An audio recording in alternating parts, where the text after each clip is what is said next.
à l'agneau pascal. Nous mangerons tout l'agneau. Que ce soit la tête, on va manger. Que ce soit la cuisse, on va manger. Même ses intestins, nous, on va manger. Mais ce qui est étrange, Dieu dit de manger l'agneau. Et il y a des gens qui commencent à choisir des parties. Moi, c'est la cuisse de l'agneau. Je ne mange pas la tête. L'autre là-bas, il dit, moi, c'est la main. J'aime pas sa cuisse. Les gens commencent à faire des compromis avec la parole. Permettez-moi de vous le dire, je ne suis pas ce genre de prédicateur. Un peu comme William Branham, j'ai fait le vœu de ne dire la vérité, rien que la vérité, même si ça fait mal, c'est la vérité. Donc, les gens de les églises qui choisissent les parties de l'agneau, permettez-moi de vous dire que c'est un mauvais esprit. Mon frère, nous ici on croit que Branham est prophète. Il n'est pas le Messie. Oh, mes frères, ça c'est une partie de l'agneau. On doit manger tout l'agneau. Branham était un pécheur sauvé par la grâce. Je dis Amen. Je l'ai lu dans les Écritures.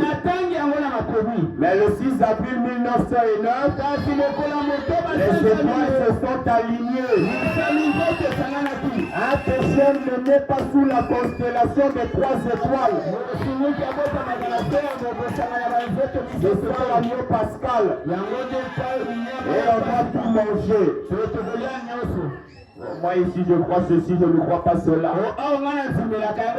Il y a même des gens qui croient la venue du Seigneur, mais ils attendent l'enlèvement.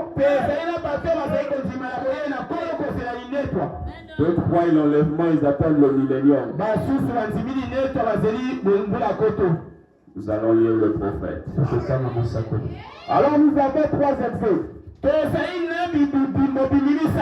En quoi consistent ces exodes? Frère Branham dit le mot exode. Il signifie sortir hors. Enlever de. Ça vient du grec ancien. Exodos. Ex qui signifie hors de. Exodos qui signifie le chemin. Donc, en d'autres termes, ce mot exode, c'est un voyage. On quitte d'un point vers un autre point. Et les deux trajectoires doivent être définies. On sait d'où on quitte et on connaît où on va. Sinon, ça sert à quoi de rentrer dans un exode sans connaître l'issue? Voilà pourquoi dans l'exode de Moïse, c'était un exode physique. Frère Branham dit, ils ont quitté un pays naturel vers un pays naturel. C'était de l'Égypte à Canaan. C'était ça le premier exode. Dans le deuxième exode, Frère Branham dit, ils ont quitté le judaïsme pour le christianisme. Il y a un état spirituel au baptême du Saint-Esprit. Donc le baptême du Saint-Esprit est une destination pour le deuxième exode. Je le reprécise.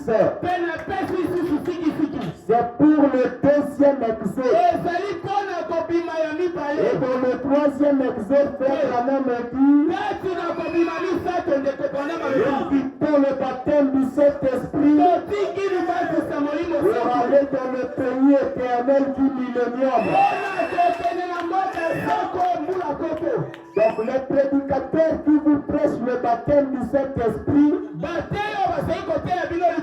permettez-moi de vous le dire,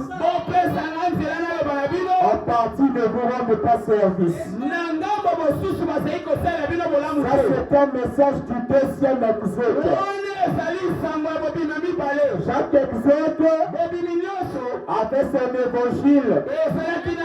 Chaque exode avait son testament. Dans le premier exode, c'était l'Ancien Testament. C'était la loi. Dans le nouveau exode qui était le deuxième, il y a eu le Nouveau Testament. C'était la grâce. La grâce, c'est le deuxième exode. La grâce, c'est l'évangile du deuxième exode. Le salut, c'est l'évangile du deuxième exode. Mais le troisième exode, c'est quelque chose d'autre. Amen. Moi, je ne suis pas contre. Le deuxième exode, nous l'aimons. C'est un peu comme cette Bible. C'est pas parce que le Nouveau Testament est venu qu'on va supprimer l'Ancien. L'Ancien Testament est ici, mais seulement on ne met plus l'accent là-dessus. Il peut arriver qu'on nous parle de Moïse. Il peut arriver qu'on nous parle de David. C'est pour nous fortifier. Ce sont des témoignages. Parce que Dieu a fait hier.